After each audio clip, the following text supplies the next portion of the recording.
Olá pessoal, tudo bem?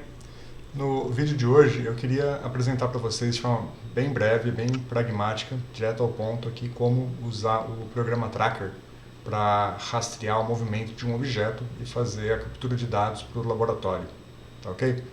Aqui eu deixei já aberto um vídeo de exemplo, mas deixa eu só comentar algumas coisas do como que eu vou fazer essa captura. Então, primeiro eu tenho aqui o Tracker aberto, né, o próprio programa. E para vocês verem, eu tenho aberto aqui também uma planilha eletrônica, no caso é o LibreOffice, mas equivalente ao Excel ou ao Google Planilhas, qualquer uma delas funciona. E aqui eu tenho o SciDaves já aberto, então eu vou usar os três programas, tá? Começando pelo Tracker, primeira coisa, aqui é a instalação padrão do Tracker, então só instalei e abri. Quem quiser trocar a língua para português, vocês podem vir aqui em Edit, Language, e aqui você tem a lista, lá no meio tá Português BR. Eu dei uma olhada já, tem algumas coisas que ele não traduz, tá? Tem algumas falhas de tradução, mas são poucas coisas. Acho que em geral dá para usar numa boa.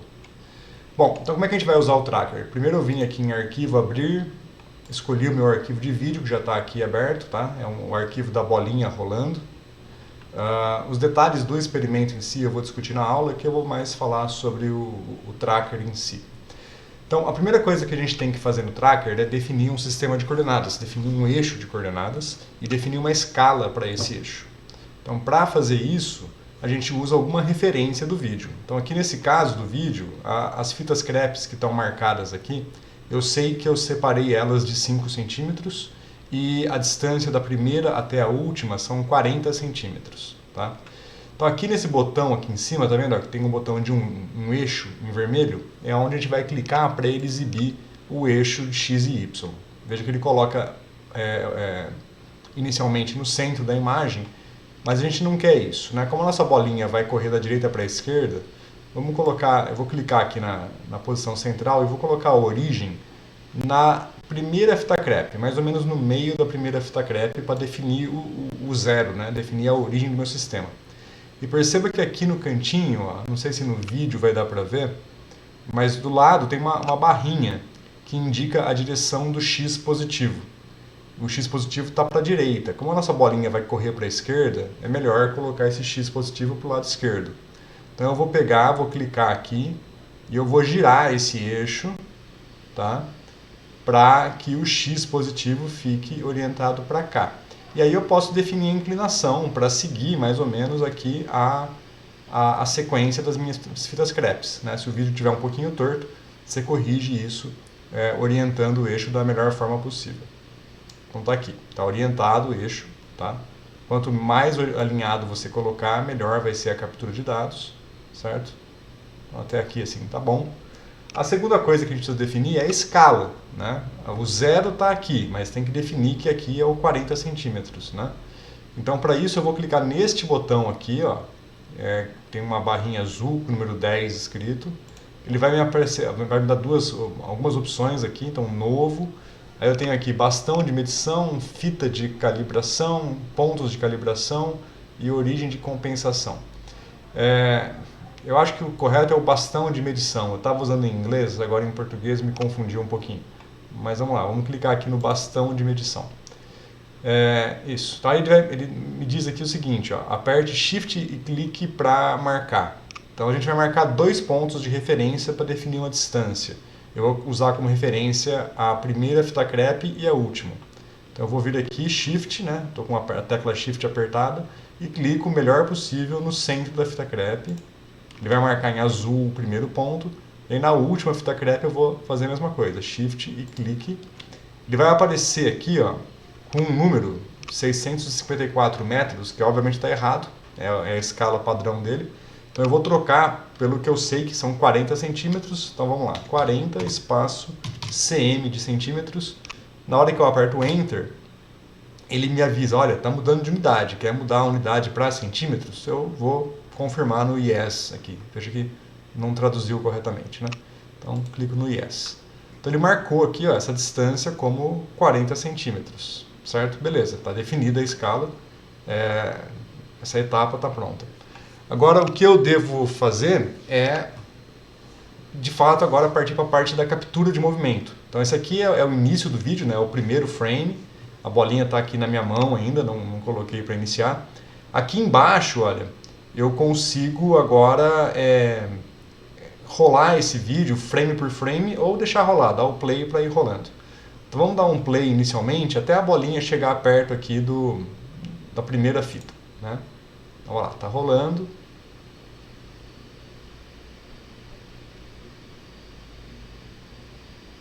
Ok, para aqui, beleza.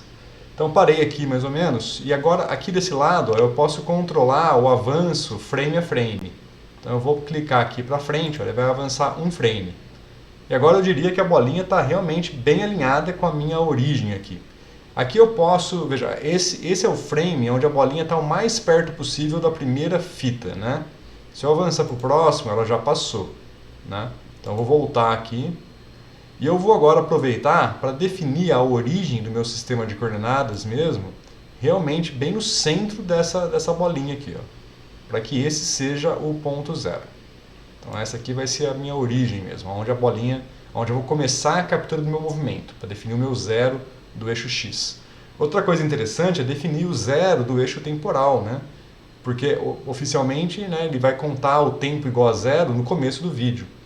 E a gente não quer, tem um trecho inicial do vídeo, que é onde eu estou preparando, colocando a bolinha, essa parte não é importante para o movimento. Então, para a gente definir, seria interessante definir o tempo zero como sendo esse instante também, onde a bolinha está aqui na origem do sistema de coordenadas, né? Para você definir o tempo zero, você vem aqui, ó. Tá vendo aqui?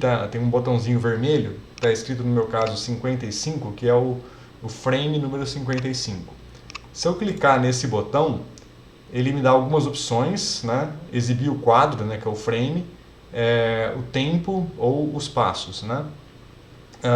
E aqui tem uma opção, ó, Set Time to Zero, outra que não foi traduzida. Então, essa opção aqui, Set Time to Zero, é definir tempo como zero. Então, ele vai definir esse frame como sendo um instante t igual a zero. Vai começar a contar o tempo a partir desse instante. Então, eu vou clicar aqui. Ele trocou, em vez de 55, agora ele automaticamente passou para exibição de tempo, em vez de exibição de quadro, né? E está contando o tempo como zero a partir daí, certo? Ótimo, beleza. Então temos tudo preparado agora para, de fato, fazer a captura. Para capturar o movimento, tem dois métodos no tracker. Tem um método automático e tem um método manual.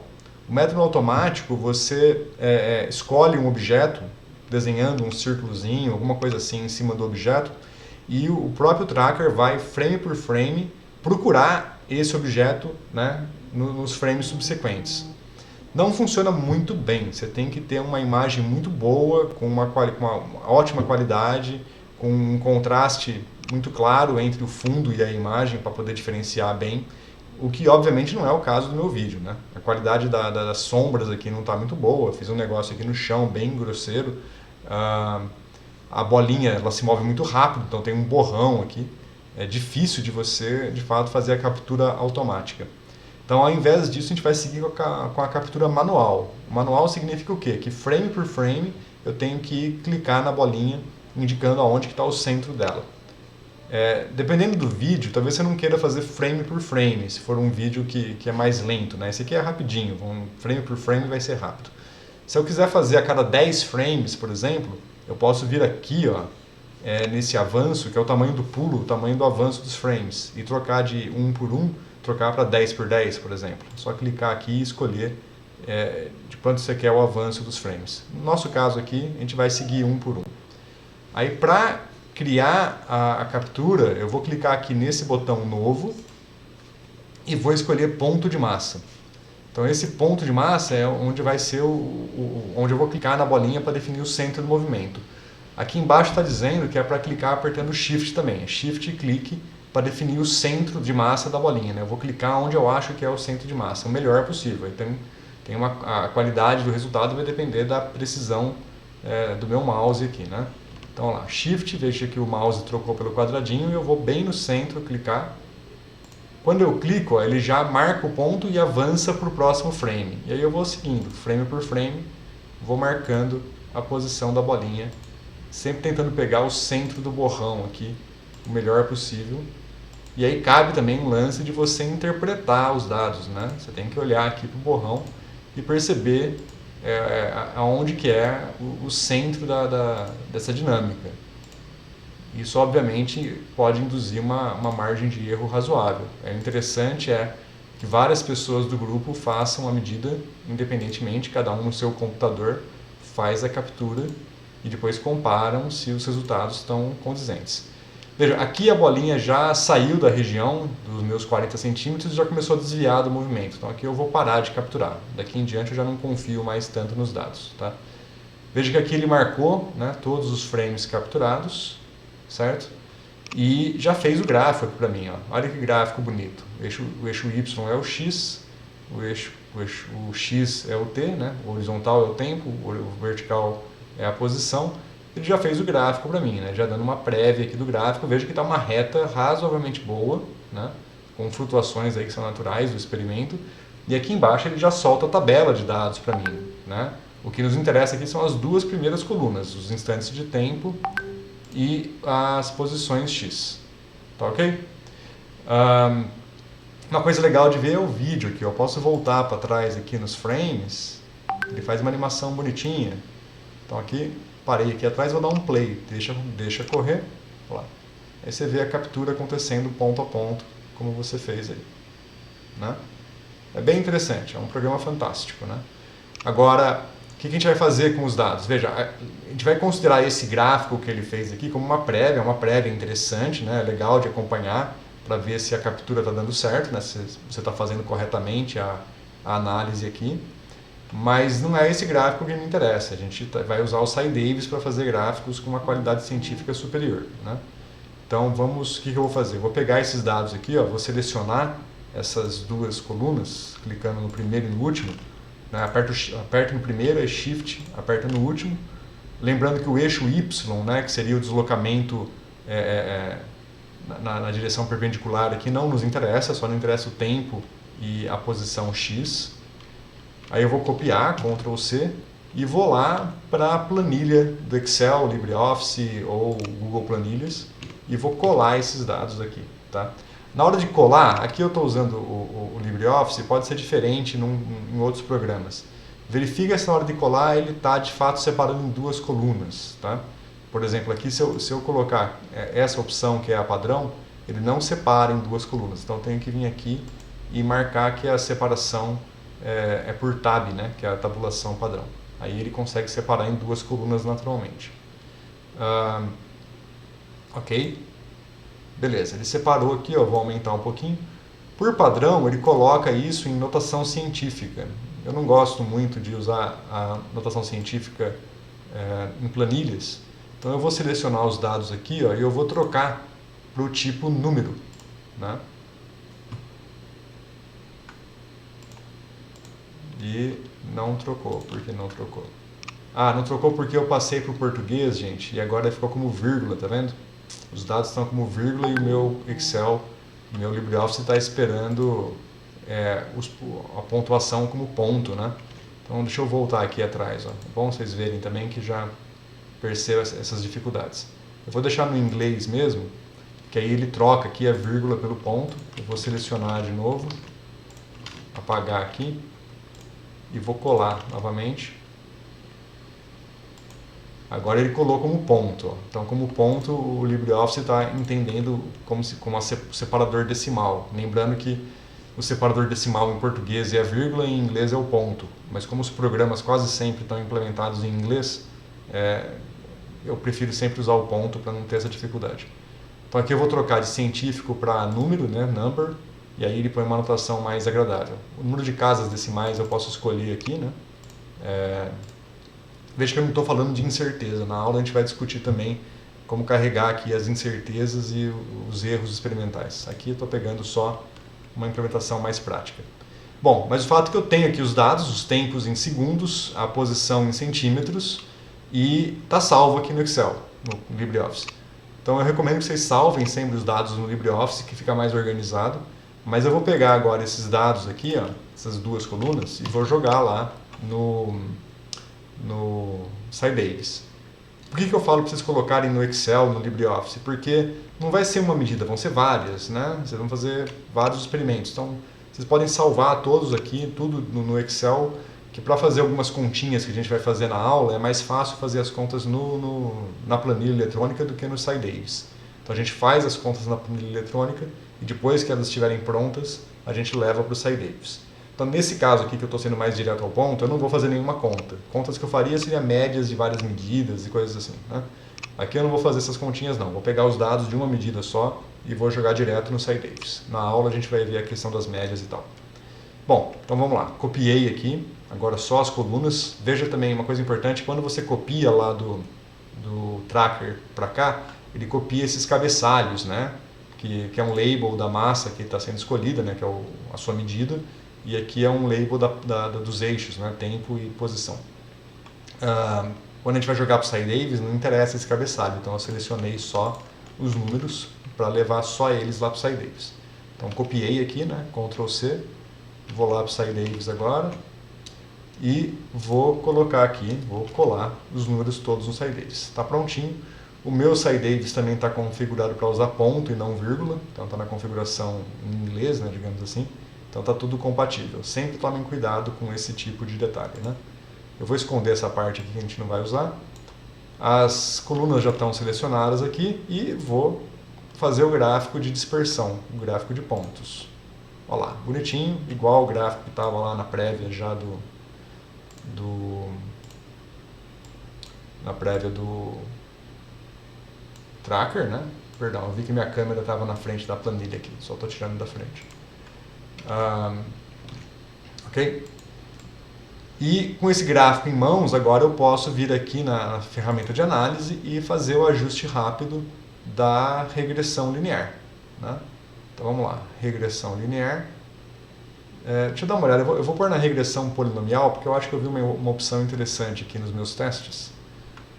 A regressão polinomial ela é igual à regressão linear, mas a regressão linear é um polinômio de ordem 1, né? Se eu quiser fazer uma regressão, fazer um fit com uma parábola, eu posso ir na regressão polinomial. Aqui a gente vai fazer sempre o fit linear, sempre, né, com uma reta. Então eu vou voltar aqui para a reta. Bom, tecnicamente isso é a mesma coisa que a regressão linear, então estou só fazendo de forma mais lenta, né, clicando numa opção que era mais fácil ter clicado direto na linear. Mas a vantagem aqui de clicar no polinomial e não no linear é essa daqui, ó. Aqui embaixo ele coloca essa opção de mostrar fórmula no gráfico, que não aparece quando você vai direto na opção linear. Então aqui eu vou pôr 1, né, linear mesmo. E eu posso escolher a cor da curva também, uma opção que lá no linear ele não te dá. Você tem que fazer a escolha da cor depois. Aqui você pode fazer a escolha antes. Mas o mais interessante é essa opção de mostrar a fórmula no gráfico, é mais automático. Então eu vou clicar aqui em ajustar. Olha lá, ele traçou a reta. Olha que ficou na frente aqui Perdão. Ficou na frente aqui a janela. Pronto. Fechar. Então veja que ele já jogou aqui a curva, o resultado da curva no gráfico, tá? A gente vai editar, não está do jeito que eu gosto essa expressão, mas já jogou aqui, já facilita a minha vida, né? Então tá aqui, o ajuste linear está ótimo, a legenda depois a gente ajusta, e aqui os dados do ajuste que a gente já discutiu, né? Basicamente ele ajustou pela função A0 mais A1x, né? A equação da reta, um polinômio de ordem 1, e nos deu aqui os coeficientes A0 e A1. Ele já jogou aqui o A0, né, 0.7, com várias casas, 59x. Né? Bom, vamos simplificar isso daqui, dar dois cliques aqui. Então, primeiro, vamos colocar que não é y, o meu eixo y é a posição, x. Né? E o meu eixo x é o tempo. Então, vou pôr o tempo aqui, dar uns espaços para ficar mais bonito. Esse 0.7, veja que tem um erro aqui de mais ou menos 0.1. Se eu arredondar aqui, vou arredondar para 0.2 o erro. Então eu vou deixar só uma casa decimal, né, para ficar compatível com o erro. E vou colocar o símbolo de mais ou menos aqui, para indicar a incerteza. Então, mais ou menos 0.2, entre parênteses, para indicar que é um número e a sua incerteza. E mesma coisa aqui no coeficiente linear. O coeficiente linear deu 59.4, com um erro de 0,35, que eu vou arredondar para 0,4, para ficar com um algarismo significativo só. Então 0,4. E aí o valor da medida eu arredondo também para o mesmo número de casas, né? Então daria 49, arredondando dá 5. Certo? Então aqui é uma expressão boa. Vou colocar aqui embaixo também o valor do R2, que é aquela grandeza que mede a qualidade do gráfico. Então no caso do R2, que é R quadrado, eu vou fazer assim, ó. Não tem uma definição universal, eu imagino, mas eu vou colocar, os nossos gráficos estão muito bons aqui, né?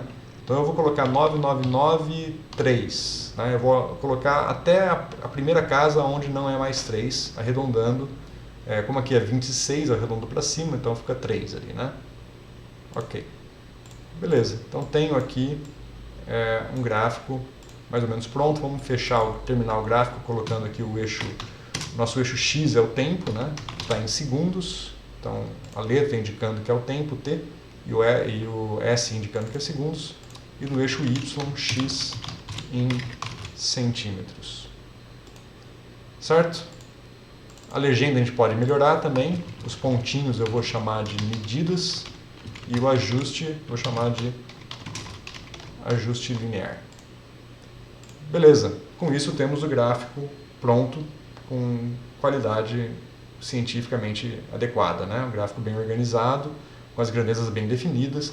A equação não costuma ficar no gráfico, tá? Em artigos científicos você não coloca a equação no gráfico, a gente costuma colocar a equação no texto na hora de discutir, né? Mas aqui a gente pode pôr no gráfico por praticidade e facilitar a elaboração dos relatórios, para ficar tudo salvo num ambiente só. Se vocês preferirem fazer com um padrão científico mais correto, não coloquem a equação no gráfico e deixe a discussão da equação para o texto do relatório. Tá ok? Bom, é isso, gente. Fechou? Então temos as medidas no tracker, copiar os dados para o Excel ou qualquer planilha que você preferir e trazer para o Scidavis para fazer o gráfico e o ajuste linear corretamente. Beleza, gente? É isso. Na aula a gente vai ver mais alguns detalhes e se tiverem dúvidas, por favor, me procurem.